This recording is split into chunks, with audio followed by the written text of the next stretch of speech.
And he's like, hey, Zastrow, sorry I couldn't be there. It's going to be an awesome day. Like a couple tips, like take a lot of mental pictures. You're going to see her walking up the aisle toward you. It's going to be amazing. Um, and always remember the look on her face as she's walking toward you. Remember that.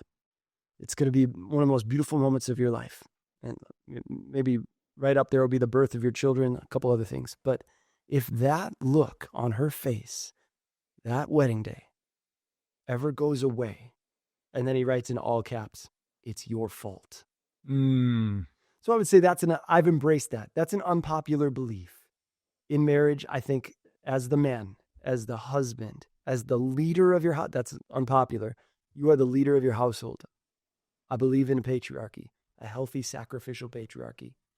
Very unpopular, wildly unpopular. I mean, you live in Madison, you know. I'm saying I claim first and foremost responsibility. I'm going to stand before the Lord someday. That's my stewardship. If my marriage ever takes a dive, if my marriage ever loses the romance, if my household ever goes into chaos, it's my fault. And I would say the same to any other man who wants to step into this beautiful adventure with Jesus we call marriage and family. That is something he's asking you to lead in. It looks like Jesus, though. It looks like laying your life down. It looks like setting aside your preferences. That kind of strength is given to others. And I know it takes two. I've heard divorce stories where it's not, yeah, you both messed up. But as the man in my household, I will never, ever say, well, she didn't do this. She didn't do that. She shoulda, she coulda.